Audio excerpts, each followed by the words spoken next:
konferansı yok mavsada avan kerdişi hakkı azadi, statü u aşti virazi. Selam danışma hemine. Şari Kurdi yek avan kerdişi Cumhuriyeti de cagrevto la bisarrano ki ame inkar kerdiş. Rojane avan biyayşe Cumhuriyeti ra hatta euro. Pergala ku istisnadı u hakkı inanı şar biyayşi hukuki kira teber ame tebiştiş. Ve zerra hatta euro siyasete çin kerdişi. U inkari yok veri hakkı esbiyayiş, nasname u kültüre şari Kurdan sey politikaya ka devlet ame yoromutiş. Na politikaya devleti hekani bingeyni ye miyannetevi u hekani kolektifiye Kurdan ame domnayiş. Hete binira veran ne peru politikayını ciyaciyayan yeviti inkari de şaran ra na revşiri itiraz kerdo, hoverdayo, isyan kerdo be her tevir metadon şeri ya ame tebisnayiş. Ne nemse saride ku hoverdayişek viraziyayo hem coğrafyaya Kurdan'dı hem zi Türkiye'de deje girdi ye komeli dayantış be hezaran merdiman dünyaya huvurnaya be hezaran ame teviştiş caironiştişi ame veşayiş uğraşnayiş milyonan merdimi be zordari ame koç kerdiş u hakkı siyaset kerdişi inan ra destra ame ugrevtiş deme ne şeride seba çareseriya demokratik a meseleye Kurdan zafrayan çareseri ameye rojev la her ray ne teşebbüsü be provokasyonan amey betal kerdiş. Pevaje açtı ye saran 10,000 hiresi u naben 10,005 sizi aynı bir kaderi dirriment. Dimara rejimi o hali be hukuki rasaya düşte ku tevr bers. Ne pevaje tarihi de sey çarxı inkar u isyani yeni name kerdişte be vengdayişi Brez Öcalan'ı vistu hevte sıvatı 2025'de vengdayişi açtı u komeli demokratiki biye u şikiyayişe ku tarihi. Brez Öcalan'ı vengdakı PKK ho fesih bikero u va beşik pratikti varardişi çekan silahan u fesih kerdişi PKK'yi lazım o ku siyaset u demokratik u hali hukuki beroşinasnayiş. Be ne vatişi graniya siyaset u hukuki seru vindert. Ne çerçeveyde komisyonu gibi teori zaf parti yani siyasi YTBM ve avan bi. Heşte sesibatı 2026'de rapor axu amade kerd u aşkara kerd. Raporda hevcedariya kanunu ku bingeyin ye demokratik, sivil u teori biyayıqi ve darardışe astenganeke hak u azadiyan reveroyi, hukuki infazi ye vurnayişi, kanuni viyertişi, demokratik biyayiş, ca ardışe kararane ahim u ayemeyi, ve darardışe sistemi kayyuman u nezdibiyayşe her babet vesayeti her çend kemi bebezi ne peroyne gani berica u neyri amevca dayış. Dımara pevinayşe heyeti de Brez Öcalan'ı vakı gama yavını kadiyay nika gama dine gama entegrasyonu demokratik dest pekerda. Seba neyzi vakı gani veri kanuni viyartışı beri viraştış u lazım o ki statüye şari Kurdan beru diyar kerdiş. Beşik ne çiyanek mavani seba inan amede kerdişe hukuki neveyi yek kanuni bingeyin de abiyana raya entegrasyonu u demokratiki peymane ko zaruriyo. Veri herçi gani beru diyar kerdiş ki statüye Brez Öcalan'ı yok hete aktorani rojevi aşitira yevko zaf mühimo u ameo ilan kerdiş şerti ciye xabat u ciyana azadi beri amede kerdiş. Kanuni viyertişi birleski beri vettiş u merdimi ki çeki veraday tevr biyaşe inan siyaseti demokratiki beroca ardış. Hevce kenoku hakkı hemvelatiya seyyevbiniye azadiya xu ifade kerdişi u rayvistişi kurt kerdişi sivilan u idareyani mahalliyan bikilimki hakkı esbiyayiş u aveşyaşe komeli demokratiki bero viraştış. Gani hakkı perverde bizvani dayiki ye Kurdan şinasnayişi statüye Kurdan şinasnayiş u garantiya hukuki nasnameyi baveriyane binan ye Türkiye beri dayiş u sebe kanunu bingeyinu neve yok yevdiştiya hemvelatiyan u sey peymana komeli xabate hukuki beri kerdiş. Avan kerdişe komeli demokratiki hem vaktide yev pevaje pak biyayişo. Pak biyayişi hem hete zihniyetira hem zihete sistemira teyna bir biyayişe hakikatiyo.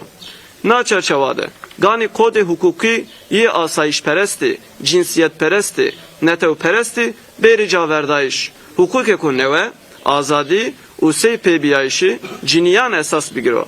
Demokrasi u ekolojiri hassas bebo.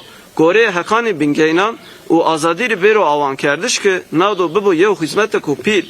ne izahat kardeş idi masay hukukşinası Kurdan ye baroyanı ciyavazan pautohe hakani merdeman sereke baroyan Armanca ma o yok.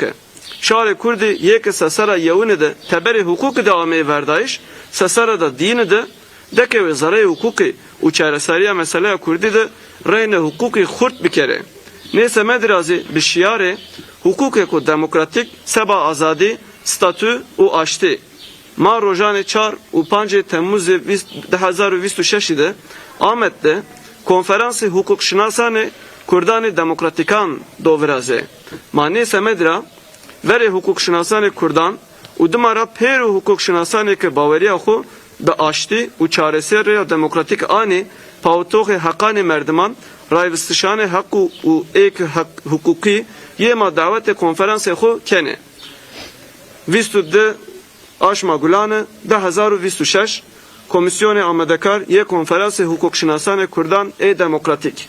Spas. Yüzyıllardır inkar edilen Kürt halkı, Cumhuriyet'in kuruluşundan bugüne istisna bir rejim kapsamına alınmış ve halk olmaktan kaynaklı hakları hukuk dışı bırakılmıştır. Kürt halkının varlık, kimlik ve kültür haklarına karşı yürütülen inkar siyaseti, geçmişten günümüze bir devlet politikası olarak uygulanmıştır. Devletin bu politikası, Kürtlerin temel insan hakları ile kolektif hakları ihlal edilerek yürütülmüştür. Öte taraftan, bütün bu tekçi, reddi politikalara ve hukuk dışılığa karşı itiraz eden, direnen, karşı koyan herkese karşı her türlü yöntem ile bastırma yoluna gidilmiştir. Son yarım asırdır yaşanan çatışma sürecinde Kürt coğrafyası ve Türkiye'de büyük toplumsal acılar yaşanmış, binlerce insan hayatını kaybetmiş, binlercesi tutuklanmış, yerleşim alanları yıkılmış, milyonlarca insan zorla yerinden göçertilmiş ve siyaset yapma hakkı engellenmiştir. Tüm bu çatışma sürecinin belirli dönemlerinde Kürt sorununun demokratik yollarla çözümü konusunda birçok girişim olmuş, ancak her seferinde bu girişimler yaşanan provokasyonlarla boşa çıkarılmıştır. 2013-2015 yıllarında yaşanan barış sürecinde aynı akıbete uğramış, yaşanan çatışmalardan sonra ilan edilen olağanüstü rejim ile en üst hukuksuzluk aşamasına geçilmiştir. İnkar ve isyan sarmalı olarak adlandırılan tüm bu tarihsel süreçte Sayın Öcalan'ın 27 Şubat 2025 tarihinde yaptığı barış ve demokratik toplum çağrısı ile tarihsel bir kırılma yaşanmıştır. Sayın Öcalan, PKK'nın fesli çağrısını yapmış ve şüphesiz pratikte silahların bırakılması ve PKK'nın kendini feshi, demokratik siyaset ve hukuki boyutun tanınmasını gerektirir diyerek demokratik siyaset ve hukukun gerekliliğine vurgu yapmıştır. Bu süreç kapsamında TBMM'de yer alan pek çok siyasi partinin katılımıyla kurulan komisyon 18 Şubat 2026 tarihinde raporunu hazırlayarak kamuoyuna duyurmuştur. Rapor, demokratik, sivil, katılımcı bir anayasa ihtiyacı, temel hak ve özgürlüklerin önündeki engellerin kaldırılması, infaz hukuku başta olmak üzere yapılması gereken hukuki düzenlemeler, geçiş yasaları, demokratikleşme, ahim ve AYM kararlarının uygulanması, kayyum ve her türlü vesayetçi yaklaşımın yasalardan arındırılması önerilerine eksik ve yetersiz olsa da yer vermiştir. Raporun yayınlanmasından sonra heyet görüşmesinde Sayın Öcalan, birinci aşamanın tamamlandığını, artık ikinci aşama olarak demokratik entegrasyon aşamasının başladığını, bunun için de öncelikle geçiş yasalarının düzenlenmesi ve kendisinin dolayısıyla Kürt halkının hukuki statüsünün belirlenmesi gerektiğini ifade etmiştir. Kuşkusuz tüm bu ifade ettiklerimiz için yasal, anayasal ve sözleşmesel düzeyde demokratik entegrasyona imkan veren yeni hukuki düzenlemeler zaruridir. Öncelikle barış sürecinin en önemli aktörlerinden biri olan Sayın Öcalan'ın statüsünün belirlenmesi, özgür yaşam ve çalışma koşullarının sağlanması, geçiş yasalarının bir an önce çıkarılması ve silahlı mücadeleyi bırakan insanların demokratik siyasete dahiliyetinin sağlanması elzemdir. Eşit vatandaşlık, ifade ve örgütlenme özgürlüğü ile sivil toplumun ve yerel yönetimlerin güçlendirilmesi başta olmak üzere demokratik toplumun varlık ve gelişim hakkının sağlanması gerekmektedir. Kürtlerin ana dilde eğitim ve öğretim hakkı, Kürt halkının statüsünün tanınması, Türkiye'de yaşayan farklı kimlik ve inanç gruplarının varlık ve gelişim hakkının tanınacağı ve hukuksal güvenceye alınacağı toplumsal sözleşme niteliğinde yeni bir anayasa yapılması için hukuki çalışmaların yapılması gerekmektedir. Demokratik toplumun inşası aynı zamanda bir arınma sürecidir. Arınma hem zihniyet boyutuyla hem de sistem boyutuyla ancak hakikatle yüzleşme ile mümkündür. Bu bağlamda güvenlikçi, cinsiyetçi, milliyetçi hukuksal kodların terk edilerek kadınların özgürlüğünü ve eşitliğini esas alan, demokrasi ve ekolojiye duyarlı, temel hak ve özgürlükleri önceleyen yeni bir hukuksal biçimin oluşturulması da en büyük katkıyı sağlayacaktır.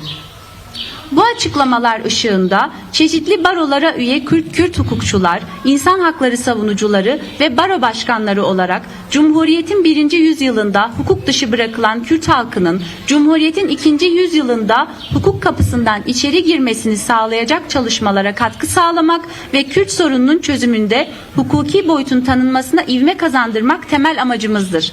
Bu kapsamda da özgürlük, statü ve barış için demokratik hukuk şiarıyla 4-5 Temmuz 2026 tarihlerinde Diyarbakır'da Demokratik Kürt Hukukçular Konferansı'nı düzenleyeceğiz.